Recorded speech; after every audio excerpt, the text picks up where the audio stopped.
আসসালামু আলাইকুম রাহমাতুল্লাহ। এমবিএন মোশন ভিডিওতে আপনাকে স্বাগত। আদ জাতির ধ্বংসের পর কালক্রমে তাদের স্থলাভিষিক্ত হয় সামুদ জাতি। বনি আদমের মতো বনি সামুদগণও কুশাইট বা হেমিটিক বংশের অন্তর্ভুক্ত। হেমিটিক বংশোদ্ভূত হামের দুটি শাখা, আদ ও সামুদ। এ কারণে সামুদকে দ্বিতীয় আদও বলা হয়ে থাকে।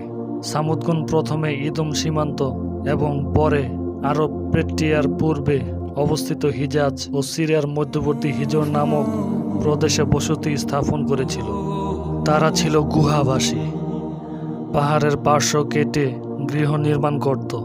সিরিয়া এবং নজদ বা হিজাজের মধ্যে বাণিজ্যের মধ্যস্থকারী হিসেবে তারা একসময় সমৃদ্ধির চূড়ান্ত পর্যায়ে উন্নীত হয়েছিল। এই প্রাচীন গুহাবাসী তাদের শক্ত বাসস্থানকে ঐশী গজব থেকে নিরাপদ বলে ভাবত। সামুদ জাতির কাছে আল্লাহ হজরত সালেহ আলাইহিসসালামকে প্রেরণ করেছিলেন, কিন্তু অন্যান্য রাসূলের মতো তার আবেদনও তার জাতি প্রত্যাখ্যান করেছিল। সালেহ আলাইহিসসালাম সামুদ সম্প্রদায়ের নিকট এই আবেদন নিয়ে গেলেন: হে আমার সম্প্রদায়, তোমরা আল্লাহর উপাসনা করো। তিনি ছাড়া তোমাদের জন্যে অন্য কোনো উপাস্য নেই। তিনি তোমাদেরকে মৃত্তিকা থেকে সৃষ্টি করেছেন ও পৃথিবীতে বসবাস করতে দিয়েছেন। সুতরাং তার কাছে ক্ষমা প্রার্থনা করো এবং তার দিকে ফিরে আসো। ডাকলে তিনি সাড়া দেন। তারা বলল, হে সালেহ, আমাদের পূর্বপুরুষগণ যাদের উপাসনা করত, তুমি কি আমাদেরকে নিষেধ করছো তাদের উপাসনা করতে? তুমি যার দিকে আমাদেরকে ডাকছ তার সম্বন্ধে আমাদের সংশয় রয়েছে। সালেহ আলাইহিসসালাম বললেন, হে আমার সম্প্রদায়, আমি যদি আমার প্রতিপালকের কাছ থেকে প্রমাণ পেয়ে থাকি, তোমরা কেন মঙ্গলের পরিবর্তে অমঙ্গল ডেকে আনছ? তারা বলল, তোমাকেও তোমার সঙ্গে যারা আছে তাদেরকে আমরা অমঙ্গলের কারণ মনে করি।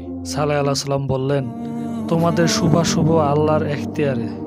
তোমরা তো এমন সম্প্রদায় যাদেরকে পরীক্ষা করা হচ্ছে। তারা বলল, আমরা কি আমাদেরই মতো একজনের আনুগত্য স্বীকার করব? তবে তো আমরা বিভ্রান্ত ও উন্মাদ হিসেবে গণ্য হব। আমাদের মধ্যে কি ওরই উপর প্রত্যাদেশ হয়েছে?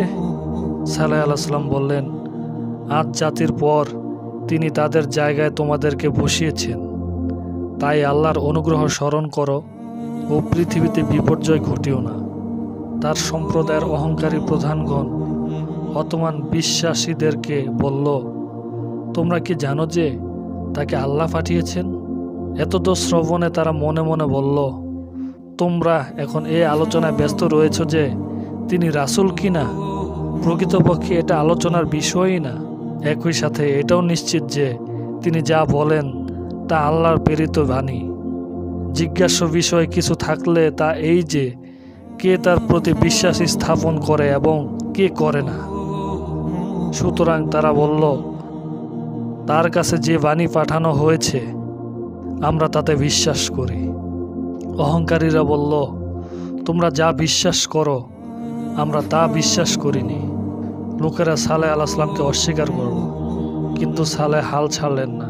তিনি তাদেরকে বারবার আহ্বান জানাতেই থাকলেন।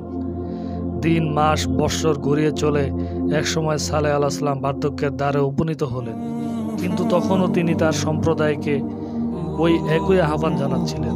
লোকেরা অতিষ্ঠ হয়ে স্থির করল, সে তো দেখছি মৃত্যুর পূর্ব মুহূর্ত পর্যন্ত আমাদেরকে এমন অতিষ্ঠ করতেই থাকবে।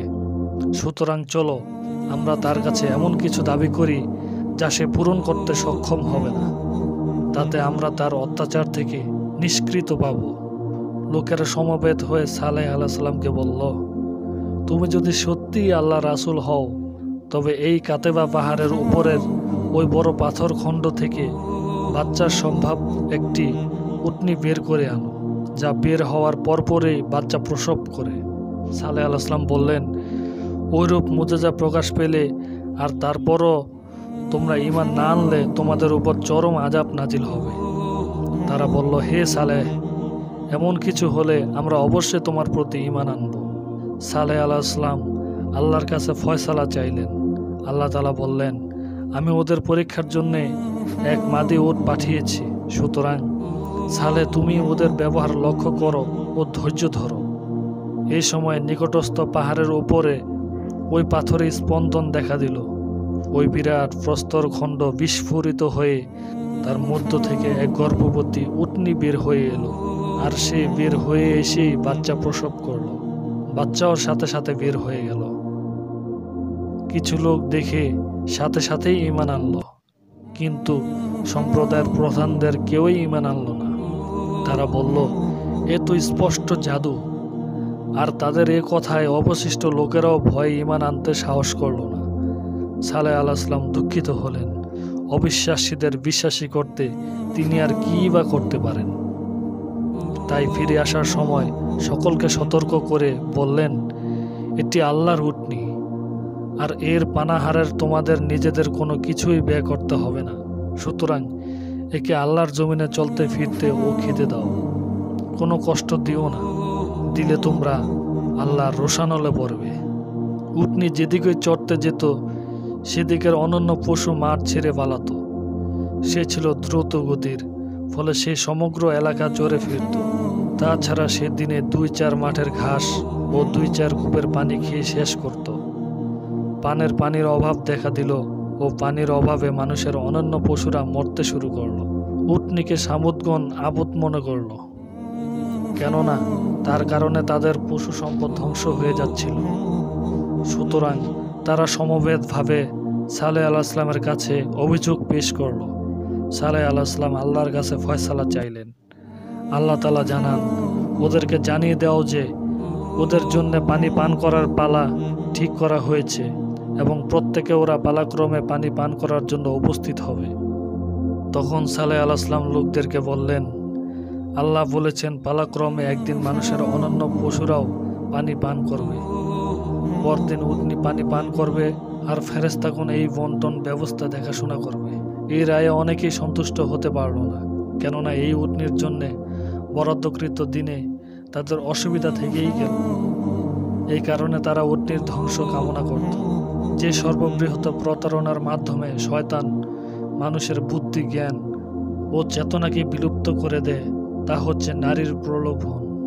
সুতরাং সম্প্রদায়ের 2 পরমা সুন্দরী নারী এই বাজি রাখল যে যে ব্যক্তি এই উষ্ট্রীকে হত্যা করতে পারবে কেবলমাত্র সেই আমাদের মধ্যে থেকে যাকে ইচ্ছা তাকে স্ত্রী হিসেবে গ্রহণ করতে পারবে। সম্প্রদায়ের 2 ব্যক্তি, কুদার ইবনে সালেহ ও তার সঙ্গী, এই প্রলোভনে পরে ষড়যন্ত্র করল এবং সময়ের অপেক্ষা রইল। অতঃপর একদিন উটনিকে পানি পানরত অবস্থায় সুযোগ মতো পেয়ে এক বৃহৎ প্রস্তর খণ্ডের আড়ালে তারা লুকিয়ে থেকে অতর্কিত হামলায় উটনির পায়ের গোছা কেটে দিল। অতঃপর যখন উটনি পড়ে গেল তখন তারা সেটিকে হত্যা করল। বাচ্চাটি মায়ের মৃত্যুর এই দৃশ্য দেখে দৌড়ে গিয়ে পাহাড়ে উঠল এবং 3টি আওয়াজ দিয়ে এক প্রস্তর খণ্ডের আড়ালে লুকিয়ে গেল। এই পাপাচারের সংবাদ পেয়ে সালেহ আলাইহিসসালাম মর্মাহত হলেন। আল্লাহ তাআলা তাকে তার সম্প্রদায়কে ধ্বংসের পরিকল্পনার কথা জানালেন। আর তিনি কোনো জনপদকে কখনো ধ্বংস করেন না যতক্ষণ পর্যন্ত না তার অধিবাসীগণ সীমা লঙ্ঘন করে। তখন সালেহ আলাইহিসসালাম তার সম্প্রদায়কে বললেন, তোমরা তোমাদের গৃহে 3 দিন জীবন উপভোগ করে নাও। এমন একটি প্রতিশ্রুতি যা মিথ্যে হবার নয়। অবজ্ঞা ভরে তারা বলল, কিভাবে আমরা তা বুঝব? শাস্তির লক্ষণই বা কি? সালেহ আলাইহিসসালাম বললেন, আগামীকাল তোমাদের মুখমণ্ডল হলুদ বর্ণ ধারণ করবে, পরদিন লাল বর্ণ আর শেষ দিন কালো বর্ণের হবে। সামুদ জাতি যে শহরে বাস করত, ওই শহরের কিছু দুষ্ট প্রকৃতির লোক যারা শুধু অশান্তি সৃষ্টি করত, কোনো ভালো কাজ করত না। তারা সালেহ আলাইহিসসালামের কথা শুনে তার বিরুদ্ধে ষড়যন্ত্র করল। তারা ভাবল, যদি সে সত্যবাদী হয় আর আমাদের উপর শাস্তি নেমে আসে, তবে আমরা আমাদের মৃত্যুর পূর্বেই তাকে হত্যা করি না কেন? পক্ষান্তরে যদি সে মিথ্যাবাদী হয় তবে এতে সে মিথ্যের সাজা ভোগ করবে। তাই তারা 9 জন মিলে পরামর্শ শেষে বলল, চলো আমরা আল্লাহর নামে শপথ গ্রহণ করি যে আমরা রাত্রিতে তাকে ও তার পরিবার পরিজনকে হত্যা করব। তারপর তার দাবিদারকে জোর দিয়ে বলবো, তার পরিবার পরিজনকে হত্যা করতে আমরা কাউকে দেখিনি। অতঃপর সিদ্ধান্ত অনুসারে তারা রাতের অন্ধকারে সালেহ আলাইহিসসালামকে হত্যার উদ্দেশ্যে তার গৃহ অভিমুখে রওনা হলো। ওদের ষড়যন্ত্রের বিষয় তো আল্লাহ তাআলা জানতেন। তিনি সালেহ আলাইহিস সালামকে তার অনুসারী সহ আগেই নিরাপদ স্থানে চলে যেতে বললেন। তারা আদেশ মতো সূর পর্বতের দিকে যাত্রা করলেন। চলে যাবার সময় সালেহ আলাইহিস সালাম তার সম্প্রদায়ের উদ্দেশ্যে আক্ষেপ করে মনে মনে বললেন, হে আমার সম্প্রদায়, আমি তো আমার প্রতিপালকের বাণী তোমাদের কাছে পৌঁছেছিলাম ও তোমাদেরকে উপদেশ দিয়েছিলাম, কিন্তু যারা উপদেশ দেয় তাদেরকে তো তোমরা ভালোবাসো না। পরদিন সকালবেলা লোকেরা আবিষ্কার করলো তাদের মুখমণ্ডল হলুদ বর্ণের হয়ে পড়েছে। সালেহ আলাইহিস সালামের কথা অনুযায়ী প্রথম লক্ষণ সত্য হওয়ার পর তারা কিন্তু ঈমানের প্রতি মনোনিবেশ করল না, বরং তারা সালেহ আলাইহিস সালামের প্রতি ক্ষিপ্ত হয়ে পড়ল এবং সমগ্র জাতি তাকে হত্যার জন্য খুঁজে ফিরতে লাগলো। দ্বিতীয় দিনে লোকদের মুখমণ্ডল লাল এবং তৃতীয় দিনে কালো বর্ণের ধারণ করল। তখন সবাই নিরাশ হয়ে গেল এবং অপেক্ষা করতে লাগলো ঐশী গজবের। এই সম্পর্কে তাদের কোনো ধারণা না থাকায় তারা বুঝতে পারছিল না কোন দিক থেকে কিভাবে এবং কী ধরনের আযাব তাদের উপর এসে পড়বে।